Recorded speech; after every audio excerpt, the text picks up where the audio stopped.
aquí en la Biblia por primera vez seguramente. ¿Cuántos de ustedes conocen el libro de Esdras?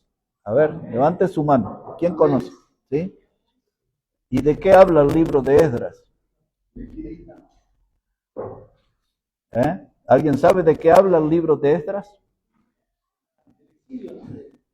Del regreso, del exilio de Babilonia.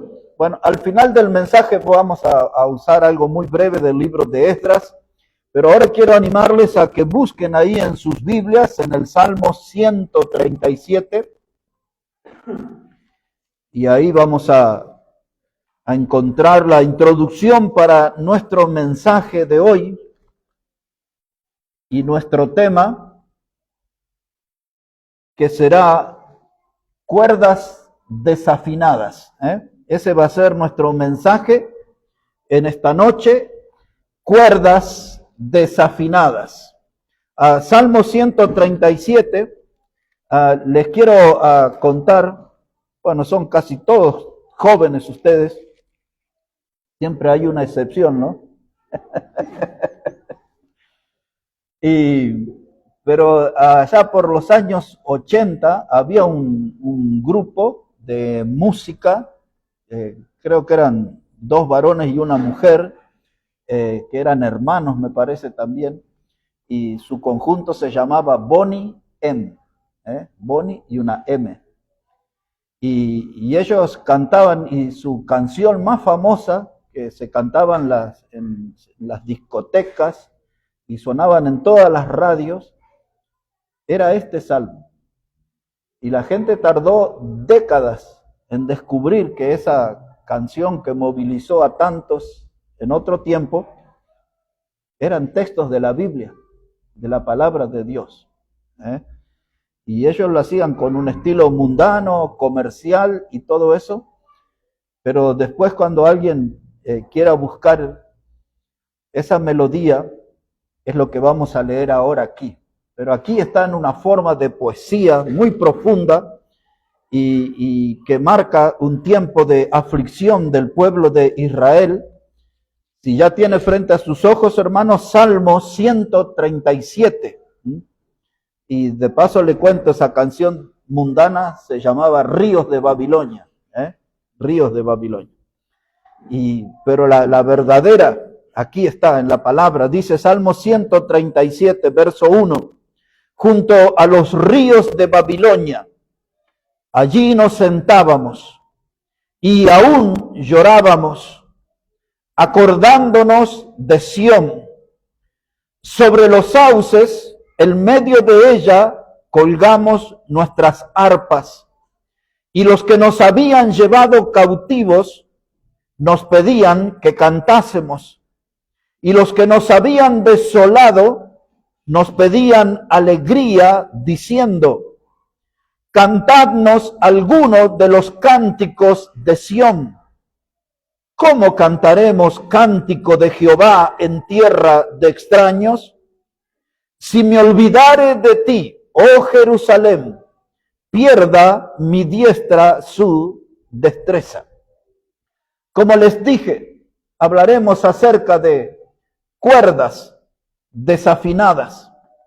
Una cuerda desafinada de un arpa, como es mencionado aquí, de una guitarra, como las que se usan en nuestra congregación. Una cuerda desafinada revela de que ahí hay algo que está dañado y que necesita un ajuste. Una cuerda desafinada revela que hay algo que está dañado y que necesita un ajuste. Una cuerda desafinada es una cuerda defectuosa, puede ser una cuerda deformada porque ya tiene mucho tiempo y entonces ella suena de una manera desafinada. Una persona, hermanos, si no tiene el estiramiento correcto, esa cuerda siempre va a sonar mal. No puede ser demasiado tensa, no puede estar demasiado flojo. Una cuerda, para dar la nota exacta, tiene que tener el estiramiento correcto. La mayoría de nosotros, estoy seguro, que no tenemos un oído musical. Desde hecho yo no lo tengo. Pero aquí hay una historia del hombre que es mayor que yo y que es el principal referéndum del rock argentino. Cuando él era un niño, curiosamente, él fue enseñado por un hombre que fue toda una institución en el folclore argentino. Y ese hombre le enseñaba guitarra. Y este niño, que con el tiempo se transformó en un rockero súper famoso, él le comenta a su mamá y le dice, me parece que la cuerda del maestro está desafinada. El profesor alcanzó a escuchar eso y preguntó de una manera risueña qué estaba diciendo. Y la señora, como para salir de la situación, dice, mi hijo está diciendo que le parece que una de sus cuerdas está desafinada. El profesor dijo, ¿me la puede señalar? Sí, es esta, la quinta. Y entonces el profesor la hizo sonar y dice, tiene usted razón, está desafinada. Hay gente que tiene un buen oído para eso. Y hay veces que en la vida espiritual, hermanos, nuestras vidas están desafinadas. No estamos en armonía, no estamos funcionando correctamente.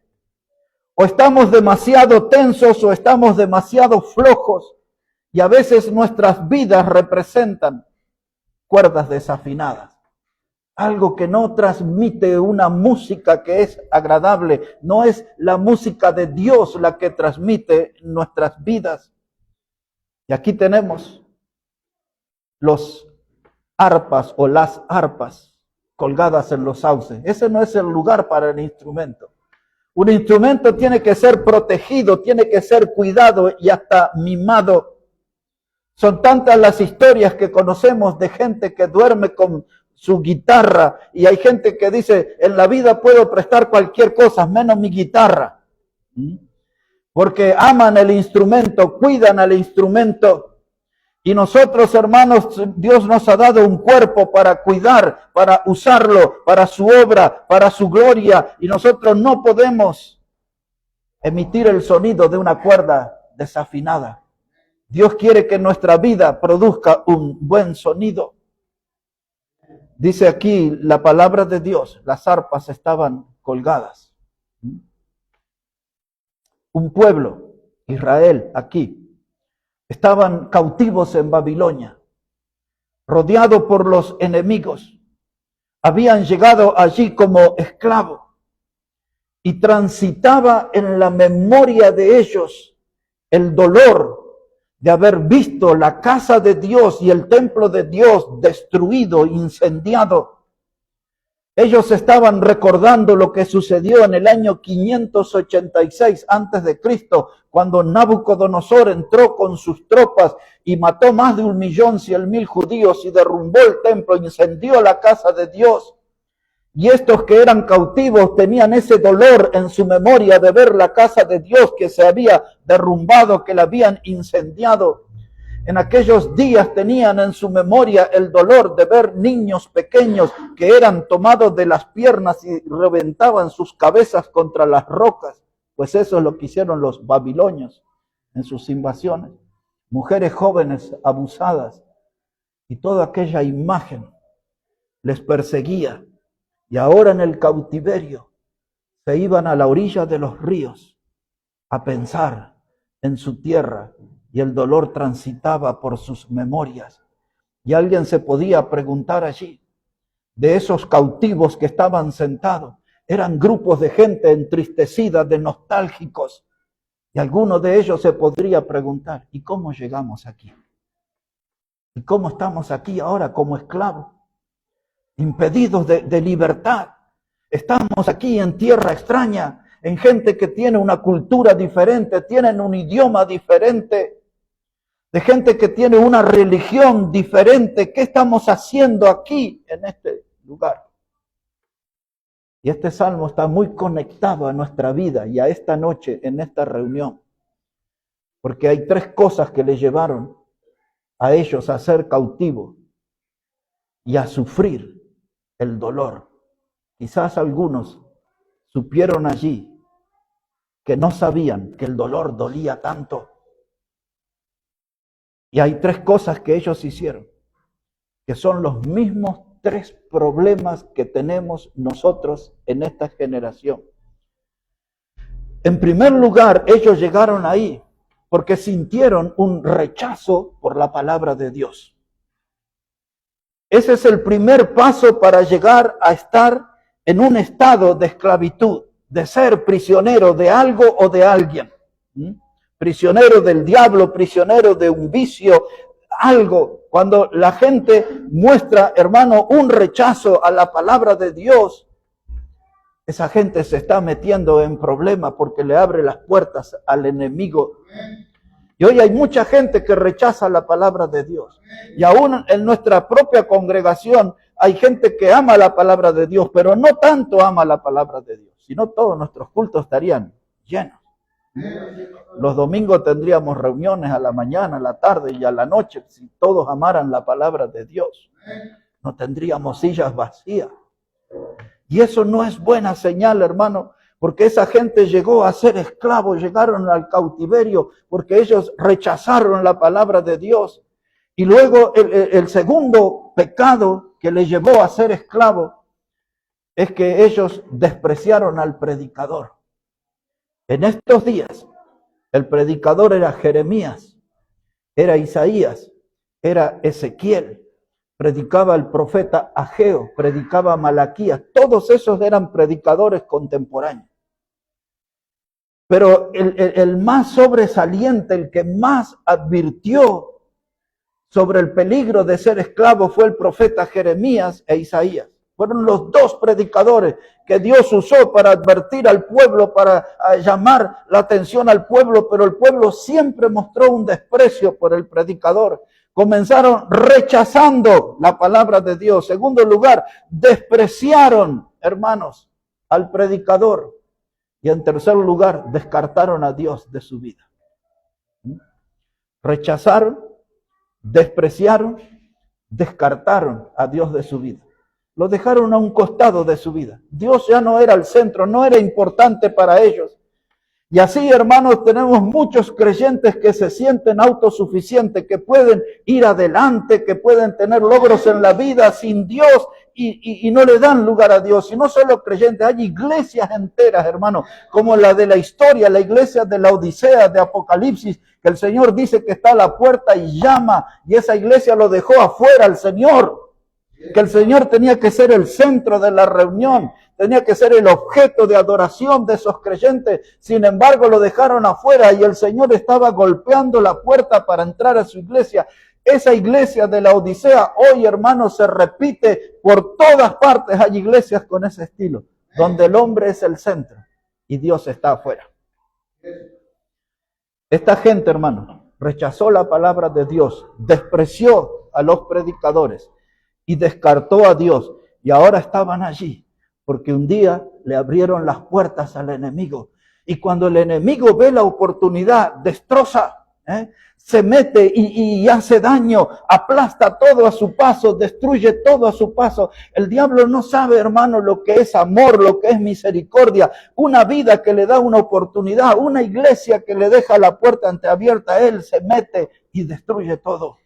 Lo hace sin compasión. Y ahora de pronto estaban ahí, a la orilla de los ríos de Babilonia, y se acercan a ellos, según el versículo 3 que leemos otra vez. Y dice, y los que nos habían llevado cautivos, nos pedían que cantásemos, y los que nos habían desolado, nos pedían alegría, diciendo, cantadnos algunos de los cánticos de Sión. Ahora yo quiero que esta noche usted pueda enterarse o recordar que Babilonia es un sistema de nuestro tiempo. Babilonia es un sistema que oprime y exprime, las 2 palabras. Oprime y exprime. Le saca el jugo a la gente hasta que no tiene más utilidad. El sistema de Babilonia, del cual les daré algunas referencias ahora, estropea los corazones, hace a la gente infeliz, hermano. Y la mayoría de las víctimas de ese sistema no tienen oportunidad para recuperarse. Babilonia es el estilo, es el espíritu que reina en el mundo. El espíritu del desorden, de la confusión. Pero hay muchos cristianos que son salvos por Cristo, que salieron de eso, pero cada tanto, igual que Eva, les vence la curiosidad y se van a dar una vuelta por Babilonia. Y desaparecen de las reuniones y de la comunión y Babilonia y Egipto son manipulados por el mismo príncipe de las tinieblas. No quiero que salga aquí de este salmo porque vamos a volver. Pero aquella Babilonia que empieza en el libro de Génesis capítulo 10, termina en el libro de Apocalipsis capítulo 18. Mire todo el recorrido de historia, ahí hay siglos de historia. Tiene casi 5.000 años de historia, desde Génesis 10 hasta Apocalipsis 18. Y ese espíritu de gobierno estuvo en todas estas etapas de la historia humana. Y en nuestros días Babilonia se ha vuelto poderosa. Aún para los días por venir, los días cercanos, pero por venir. Mire lo que va a pasar con esa Babilonia. Será destruida. Y nos vamos a enterar ahora por qué. No pierda este salmo, pero acompáñame un momento a Apocalipsis, el capítulo 17. Ahí le daré una idea y después investigaremos el capítulo 18. En primer lugar, hermanos, Apocalipsis, el capítulo 17. Y quiero que note ahí la información de qué es Babilonia, la histórica. En la Biblia usted va a encontrar una Babilonia histórica, una Babilonia comercial y va a encontrar una Babilonia espiritual que representa un sistema que estamos viviendo hoy. Quiero que note algunas cosas de esa Babilonia, donde estaban cautivos estos judíos en el Salmo 137. Observe en primer lugar, capítulo 17. Dice la palabra de Dios, verso 5. Apocalipsis 17, verso 5. Dice, y en su frente un nombre escrito, un misterio. Babilonia la grande, la madre de las rameras y de las abominaciones de la tierra. Todas sus Biblias dicen así como leí yo. ¿Sí? Mire la información que da la Biblia. Y los nombres que hasta suenan hasta como chocante para decir esto en el púlpito. Pero la Biblia la describe como Babilonia la grande. No es un sistema pequeño, no es un sistema barrial. Babilonia la grande tiene alcance mundial. Dice, la madre de las rameras y de las abominaciones de la tierra. Y luego el verso 6 dice, vi a la mujer ebria de la sangre de los santos y de la sangre de los mártires de Jesús. O sea que este sistema de Babilonia, a través de la historia, hasta nuestro tiempo también, se ha encargado de perseguir a los creyentes, lo que la Biblia habla, que la vio ebria de la sangre de los santos y de la sangre de los mártires, y ahí hay mucho para decir, pero eso es para otro tema. Ahora en el verso 28, para seguir la descripción de lo que es Babilonia y dónde estaban cautivos los judíos en el pasado, en el Salmo 137. Pero aquí Apocalipsis 18 está unos datos más sobre la descripción de lo que es Babilonia. Observe versículo 1. Dice, después de esto vi a otro ángel descender del cielo con gran poder, y la tierra fue alumbrada con su gloria, y clamó con voz potente diciendo, ha caído la gran Babilonia, y se ha hecho habitación de demonios y guarida de todo espíritu inmundo y albergue de toda ave inmunda y aborrecible. De esta información quiero que recuerde dos datos importantes.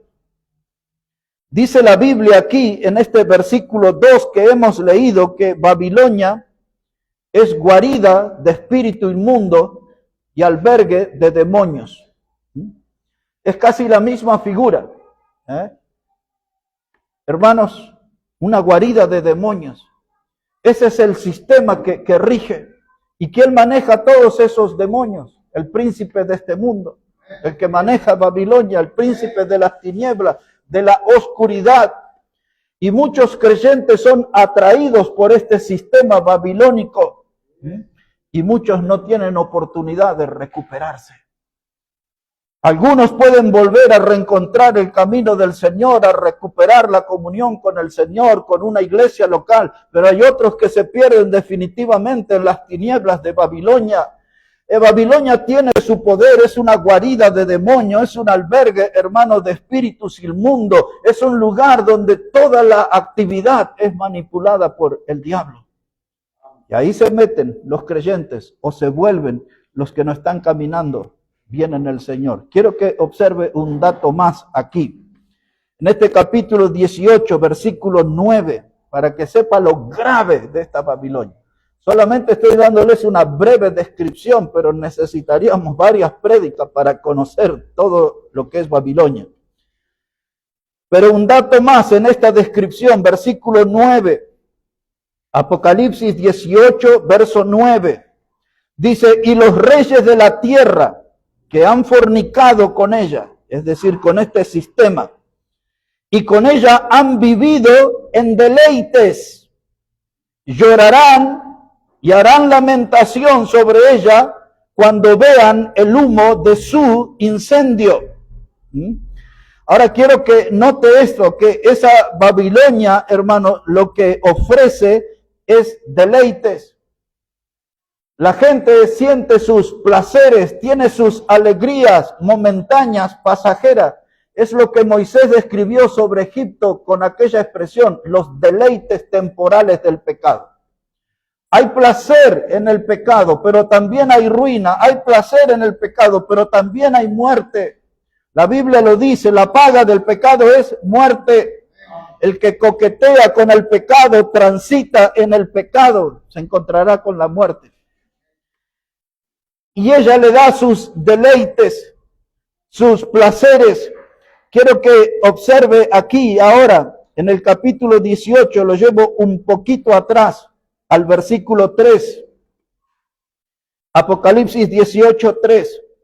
Dice, porque todas las naciones, se dan cuenta que esto no es un sistema barrial, todas las naciones han bebido del vino de furor de su fornicación, y los reyes de la tierra han fornicado con ella, y los mercaderes de la tierra se han enriquecido, y quiero que note la frase, de la potencia de sus deleites. ¿Cuál es el imán que usa Babilonia? ¿Cómo atrae a la gente? A través de la propuesta de deleites, diferentes clases de deleites pecaminosos. Ese es su anzuelo, ese es su gancho. Y están tan fabricados bien esos anzuelos y ganchos que hasta los creyentes son atrapados en ese sistema. Muchos sabiendo el peligro, muchos conociendo el poder de daño que tiene el espíritu de Babilonia, se meten igual en eso, juegan con el peligro y un día terminarán junto a un río o junto a un sepulcro, llorando, viendo las arpas colgadas, los instrumentos de alegría y gozo, lejos, sin uso. ¿A qué clase de creyente le sucede eso? A los que tienen sus cuerdas desafinadas, a los que las notas que producen no son las correctas. Las notas que producen transmiten un sonido que no es el verdadero. Y hay muchos creyentes que tienen su vida cuerdas desafinadas, no están en armonía, no están en sintonía con Dios. Por eso no suenan bien. Un creyente aquí, otro por allá, y congregaciones enteras a veces son cuerdas desafinadas. Nunca dan una nota correcta delante de Dios. Y aquí está Babilonia, ella trayendo al mundo, dice, de la tierra se han enriquecido de la potencia de sus deleites. Y mire qué es el resultado final. Sería toda una predicación, pero estoy aquí salteando para describirle. Pero el último dato que le voy a dar hoy, en el versículo 13, como parte de los negocios de ese sistema, quiero llamarle la atención en algo ahí. Apocalipsis 18:13, está Babilonia, entre las cosas que negocia, dice canela, especias aromáticas, y fíjese que todas esas cosas tenemos en nuestra casa, ¿eh? O casi todas, obsérvelas por favor. Canela, ¿usamos canela? Yo uso canela, en rama, hay hasta en polvo también, ¿no? Canela, especias aromáticas, incienso, mirra, olíbano, vino, aceite, flor de harina, trigo, bestias, ovejas, para los que acá tienen su familia y su vida de campo, bestias, ovejas, caballos, carros. Y ahora ponga atención, esclavos. ¿Y qué más dice después? Almas de hombre.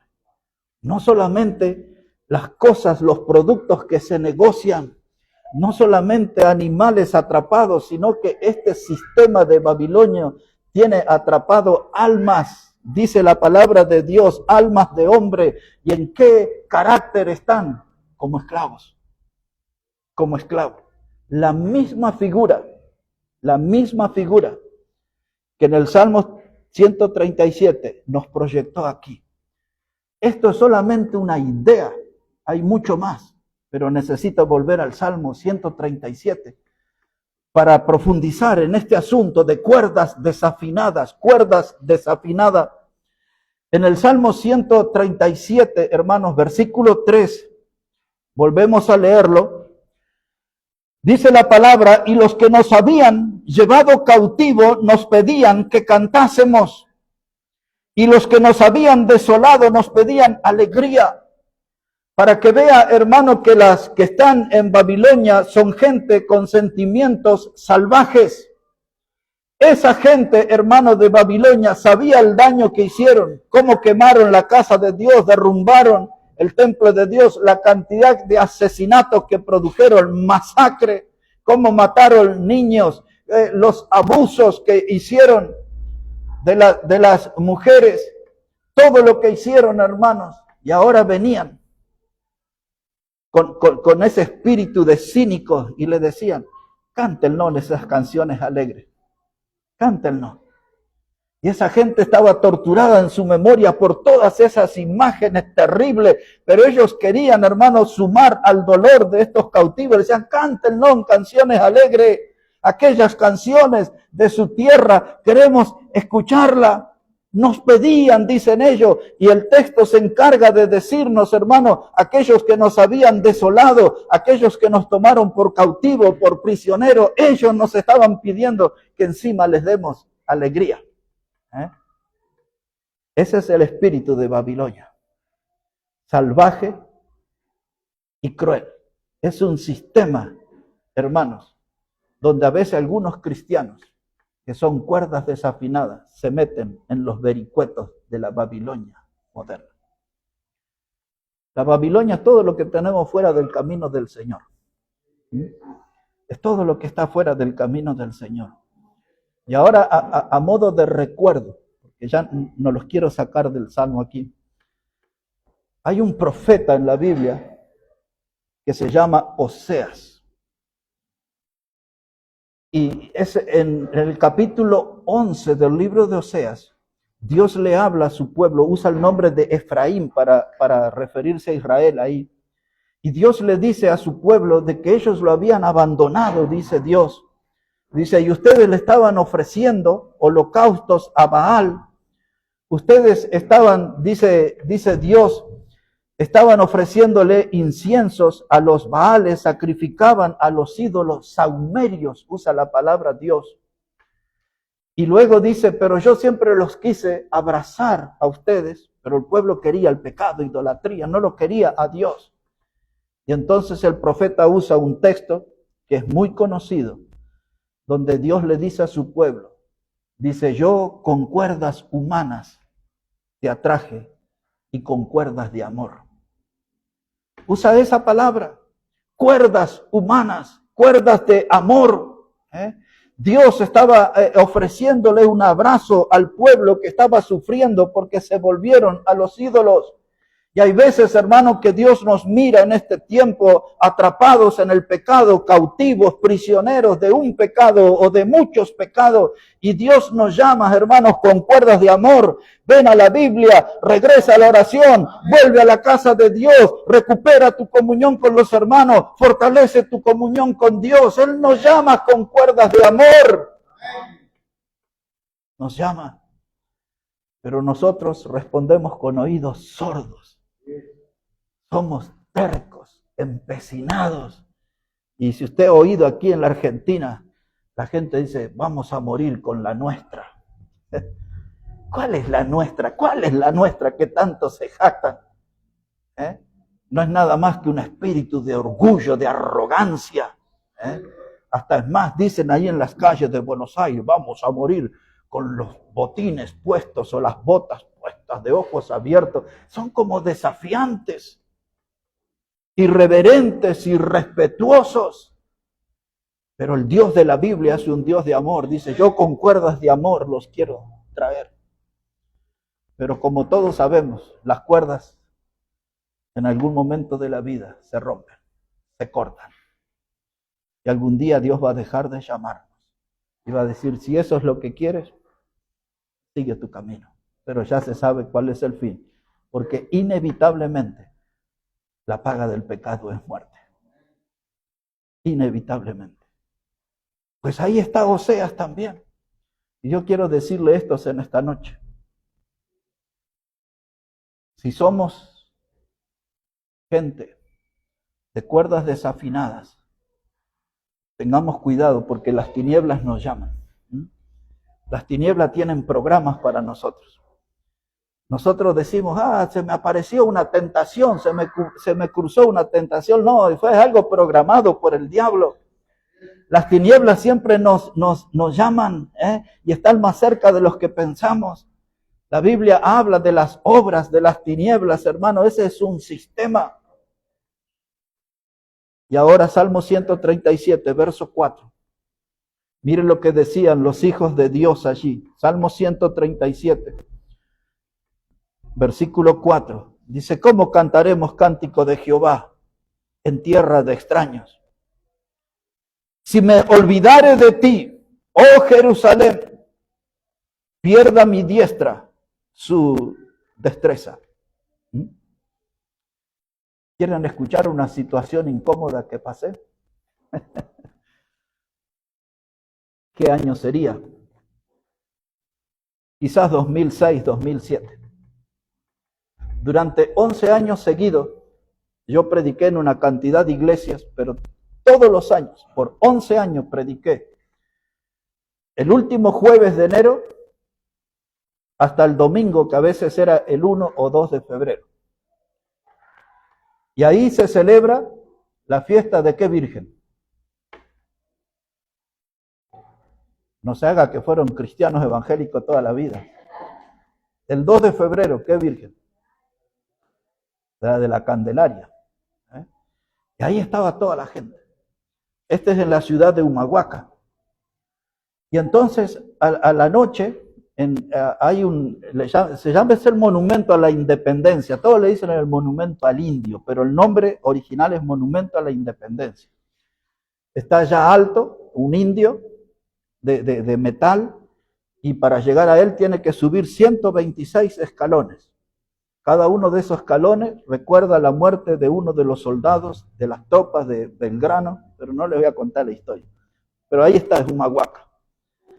Y así que eran como las 10:30 de la noche, terminé de predicar. Había más de 200 personas allí. En enero aquello, todo el turismo, las calles son angostas, de estilo colonial, de las que ustedes conocen. Así que esa noche cantaba un hombre que era muy famoso en ese tiempo y murió joven, alcohólico, y él cantaba folclore.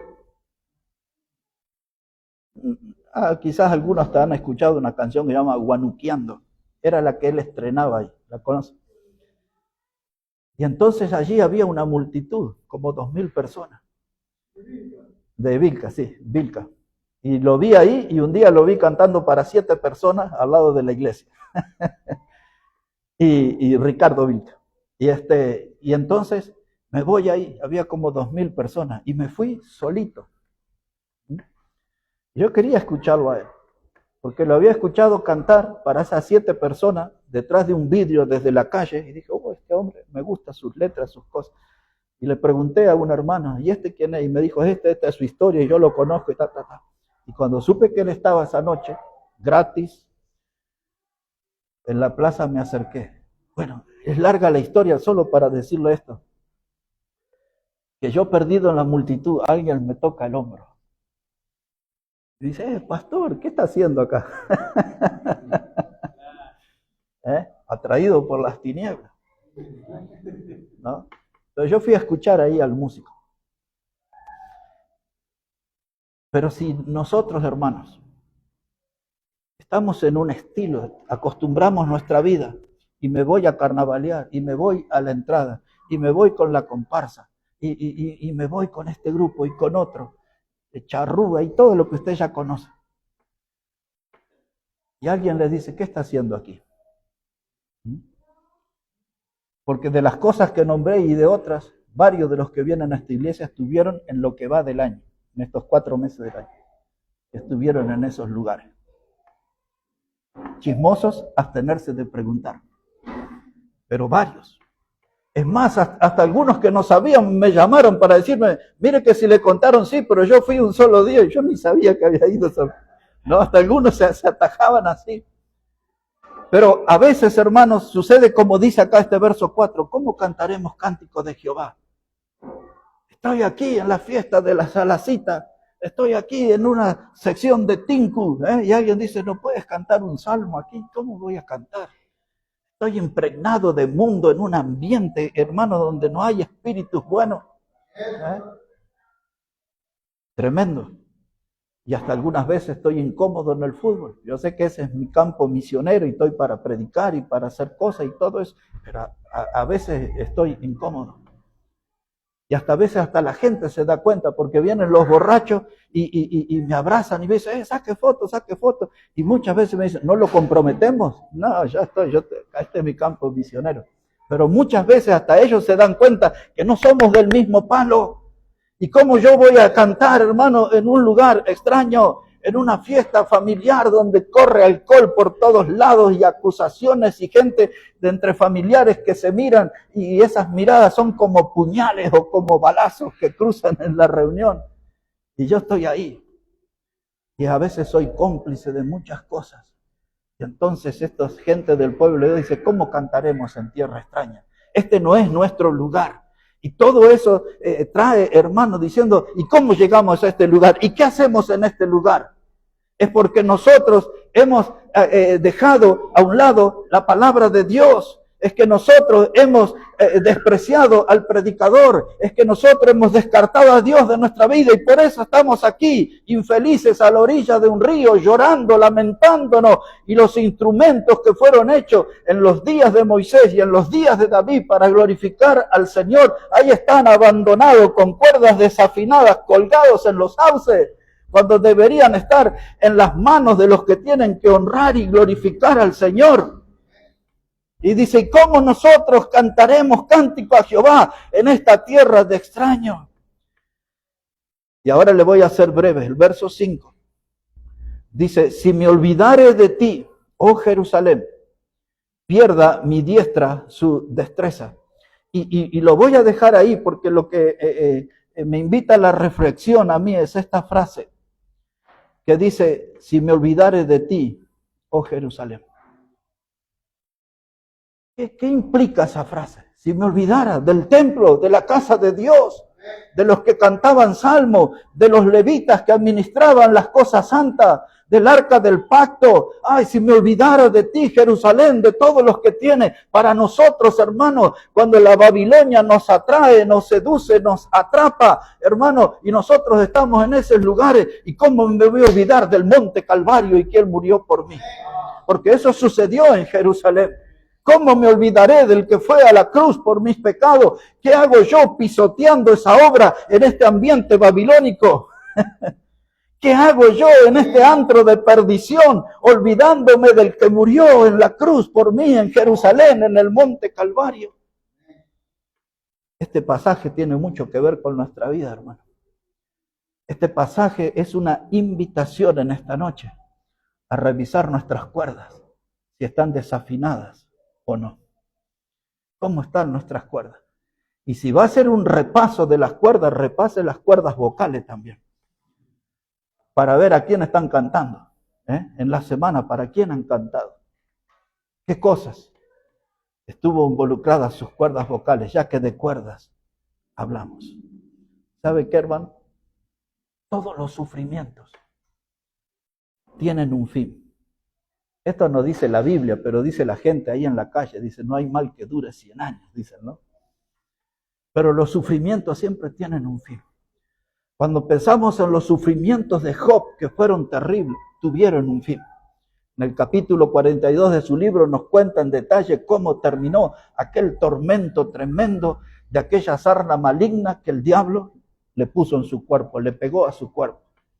La vida de Naamán, ¿se acuerdan? Segunda Reyes, capítulo 5, el general sirio que tenía lepra en su cuerpo y que se resistió al consejo de Eliseo, el varón de Dios, que le dijo que se zambullera 7 veces en las aguas del Jordán, y él no quería hacerlo. Dice, ¿cómo me va a mandar? Pero al final lo convencieron y fue, y salió con la piel como de un niño. El final, era un hombre virtuoso, temido en el campo de batalla, era un héroe nacional, Naamán, pero era leproso. Y ese hombre, su sufrimiento tuvo un fin, se curó en las aguas del río Jordán. Israel estuvo esclavo en Egipto 430 años, 430 años, hasta que Dios levantó a Moisés y él fue el guía, el que los guió a la libertad. Y ahora aquí, esto también tuvo un fin, pero tuvieron que estar 70 años de esclavo. 70 años de esclavo. Y otra vez, hermano, porque ellos rechazaron la palabra de Dios, despreciaron los predicadores, los profetas que Dios le dio y descartaron a Dios de su vida. Y si usted hace una de estas 3 cosas, usted va a ser esclavo del sistema de Babilonia. Hoy, si usted, hermano, usted va a rechazar la palabra de Dios, usted es candidato a ser víctima de este sistema. Si usted desprecia a los predicadores, estoy hablando de los que hablan de la Biblia de verdad, no de esos charlatanes que andan por ahí. Si el predicador le da lo que la Biblia dice, pero usted dice, no, eso no es para mí. Y si usted descarta a Dios de su vida, yo se lo digo en estas palabras, Babilonia lo espera, de brazos abiertos. Pero cuando Babilonia le abrace, son muy pocos los que logran escaparse después. Por eso vemos tantos creyentes destruidos, testimonios, reducidos a cenizas, hombres y mujeres que han hecho en sus tiempos grandes cosas para Dios y hoy son vidas arruinadas. Israel llegó a su fin, pero pasaron 70 años. Ahora les voy a contar, porque vamos a terminar con un final feliz, ¿no? Es mucho el drama que había acá. Así que ahora sí vamos al libro de Esdras. Trate de encontrarlo. Antes de Salmos está Job, y antes de Job está Nehemías, y antes de Nehemías está Esdras. Entonces, antes de Salmos está Job, antes de Job, bueno, está Esther, pero después ahí tiene Nehemías, Esdras, y ahí en el capítulo 3 nos vamos a instalar. Mientras usted va buscando, le digo algunas cosas sobre Esdras.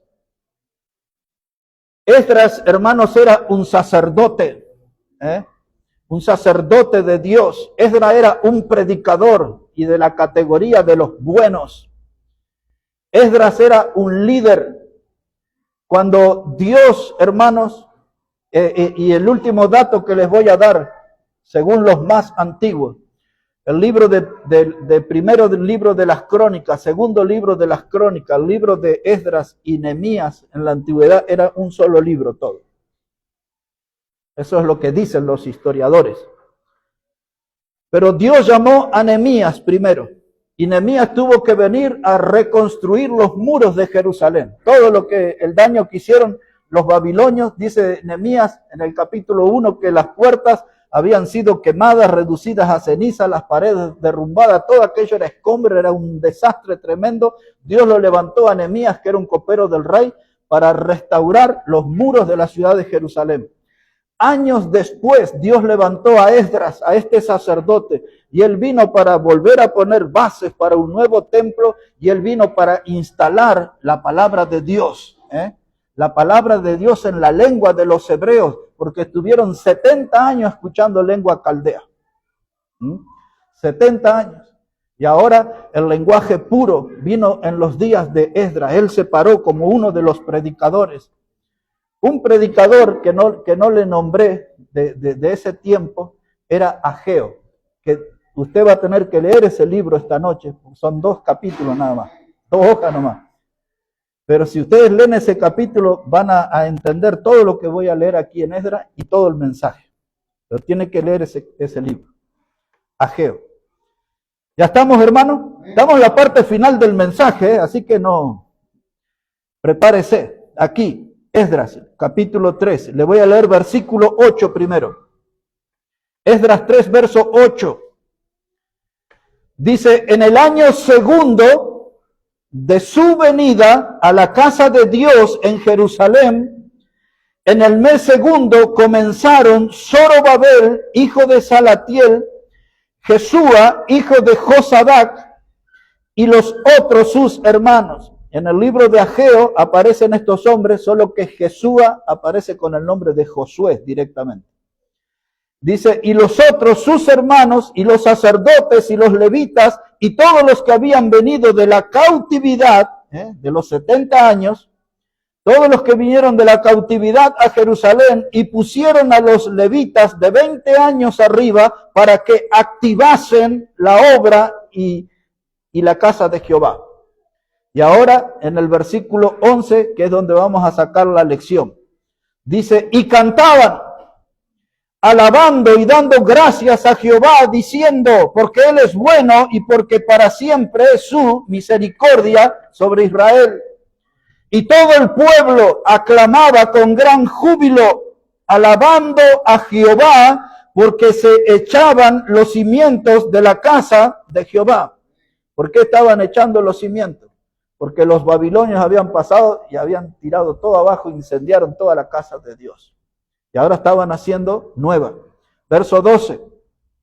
Muchos de los sacerdotes, de los levitas y de los jefes de casas paternas, ancianos que habían visto la casa primera, viendo echar los cimientos de esta casa, lloraban en alta voz, mientras muchos otros daban grandes gritos de alegría.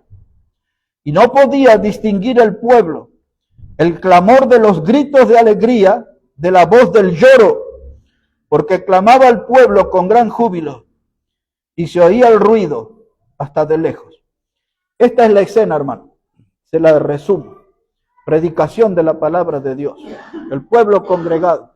Los jóvenes de 20 años arriba, levitas todos activos, movilizándose a trabajo espiritual, poniendo el hombro para poner los cimientos, que eso es trabajo pesado. Y de pronto, hermano, comenzaron a cantar. Y la expresión que sobresalió es la que aparece todo el Salmo 136, casi cada versículo, sí, no casi cada versículo del Salmo 136 habla de Jehová, para siempre es tu misericordia. Esa era la frase que sobresalía. Todos estaban de acuerdo detrás de esa frase. Al ver que Dios les había traído con vida de la esclavitud, del cautiverio de Babilonia, estaban ahí, se abrieron los cimientos. El cálculo que se hace es que les llevó como 6 meses preparar el terreno para abrir los cimientos. La gente empezó a trabajar, el gozo empezó a salir de los corazones, empezaron a cantar. Y de pronto había un lloro fuerte, muy fuerte, hermanos. Dice, lloraban. ¿Quiénes eran? Los hombres viejos, los mayores, los que tenían sus 65, 70, 80 años, porque ellos lloraban por 2 motivos. Uno, porque estaban ahí en su tierra, pero otro motivo, porque ellos conocieron el primer templo. El templo que hizo Salomón con todo su esplendor, su belleza, aquello era una obra maravillosa.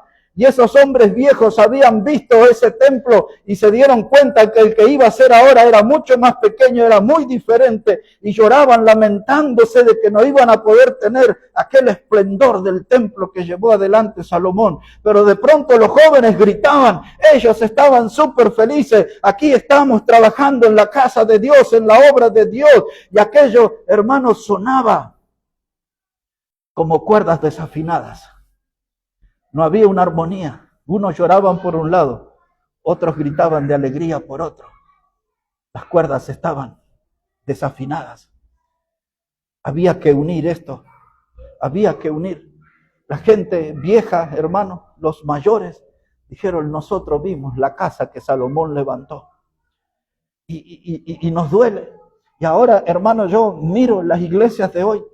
Yo que soy un hombre que ya tiene más de 40 años en la fe, y que cuando yo me convertí, conocí los predicadores que tenían 60 y 70 años, que eran de una generación súper antigua y súper santos, y los vi a esos hombres predicar, y vi el respeto, la reverencia que tenían para tratar la palabra de Dios, y cómo estudiaban la palabra de Dios, y cómo eran gente santa, hermano, gente que tenía temor de Dios. Hoy en día eso no se ve en las congregaciones, desde la forma de hablar de los creyentes, a la forma de vestirse, a las amistades que tienen los creyentes, más interesados en el celular que en otras cosas. Hoy están, pero yo conocí a aquella generación, y hoy, hermano, cuando veo de iglesias o veo que las iglesias no están a la altura de lo que yo conocí, a mí también me duele, y yo sería parte de ese lloro de esos viejitos ahí, porque aquello era vida santa.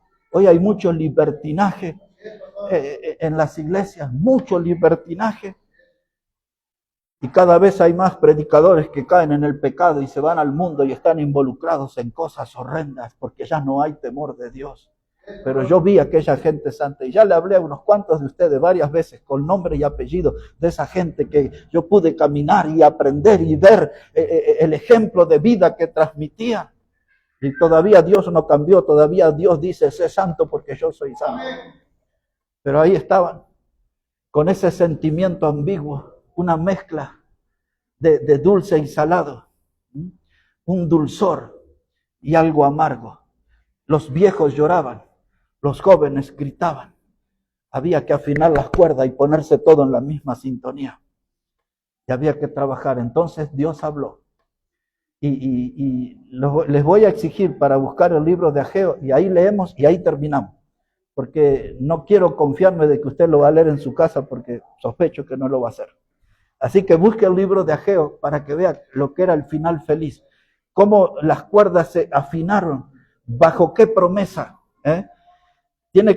Algunos van a sufrir porque son 2 hojitas nada más el libro de Ageo.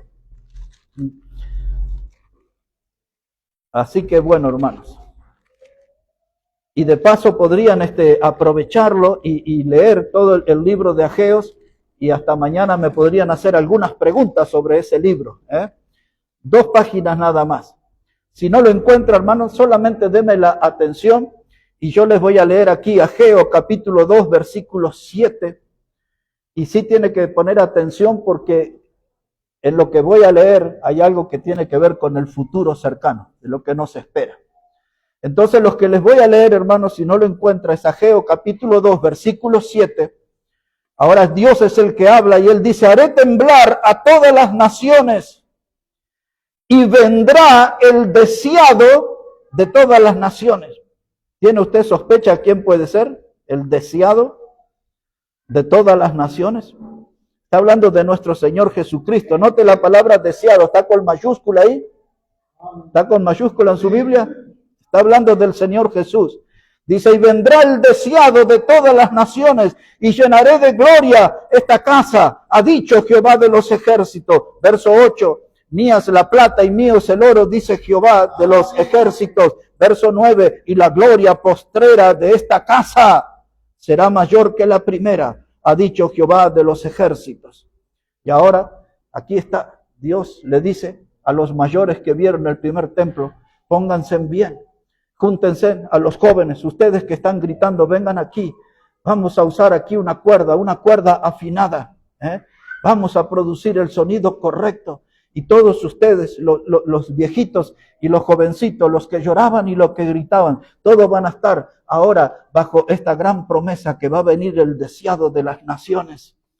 Y dice Dios, aunque el templo parezca más pequeño que el de Salomón, dice en el verso 9, la gloria postrera de esta casa será más que la primera. La gloria postrera de esta casa será mayor que la primera. Es decir que cuando esté ese nuevo templo, entonces la gloria postrera, dice Dios, va a ser mayor que la primera. Y esto va, hermano, con el libro de Apocalipsis, donde Dios le dice a una de las iglesias, porque tus obras postreras tienen que ser mejor que las primeras. Hermanos, nosotros que somos creyentes, llegamos a la casa de Dios y por ahí a los 6 meses o al año, no sé a qué tiempo, nos enteramos que la mentira era pecado. No sabíamos nosotros. Veníamos hasta que un día escuchamos un sermón y descubrimos que la mentira era pecado. Otros vinieron y que sabe cuánto tiempo pasó para escuchar una predicación que le dijera la fornicación es pecado. Y yo no sabía porque, pero ahora aprendí. Después escuché que la idolatría es pecado. Y empecé así a escuchar cantidad de cosas que yo no sabía, era un ignorante total. Pero ahora que estoy aprendiendo, cada vez que voy aprendiendo más, debo ser mejor cristiano. Y mi proceder en la vida, mi conducta, mi manera de manejarme tiene que ser mejor que la de los primeros tiempos. En otras palabras, mis obras postreras deben ser mejor que las primeras. Pero hay creyentes, hermanos, que tienen 20, 30 años, 40 años y dan vergüenza el estilo de vida que tienen. Parece que nunca aprendieron nada. ¿Qué hicieron tanto tiempo en las iglesias? Escuchando palabras que nunca valorizaron, escuchando palabras que nunca pusieron en práctica. Porque si nosotros escuchamos la palabra y dice, ay, yo eso no sabía y ahora lo agarro para mí, porque eso va a ser bendición para mi vida, va a ser salud para mi alma. Hermano, tengo que agarrar todo lo que Dios me da en una predicación. Y aunque me disguste, aunque me incomode, como predicamos el jueves, palabras duras, aunque me resulten duras, yo voy a aferrarme a eso porque eso va a ser bien para mí, va a traer bendición a mi vida. En el tiempo eso me va a dar fortaleza y salud espiritual. Hermanos, Dios no predica para que a nosotros nos guste. Dios predica para que a nosotros nos ayude a vivir bien. Y el desafío para todos nosotros es que nuestra vida represente cuerdas afinadas, no desafinadas, cuerdas afinadas, que nuestra vida sea un instrumento que esté en condiciones de darle gloria al Salvador, darle gloria al Señor. Vamos a orar. Padre Santo, queremos darte las gracias en esta hora por tu palabra y porque ella a la vez nos hace saber tanto que tenemos que aprender y tanto que necesitamos, Padre, para poder crecer, para llegar a ser un varón de la estatura de Cristo, como dice tu palabra. Pero que esta noche pueda ser el comienzo de algo importante para nuestra vida. Que nuestra vida pueda ser cuerdas afinadas, que den las mejores notas para la gloria y honra de tu santo nombre. Obra con tu palabra, Señor, que ella trabaje en nuestra vida y nos enseñes en esta noche una vez más, conforme a tu gran misericordia. Derrama bendición en cada vida, en cada familia que representamos aquí. Necesitamos de ti, Señor. Oramos en el precioso nombre del Señor Jesucristo. Amén y amén.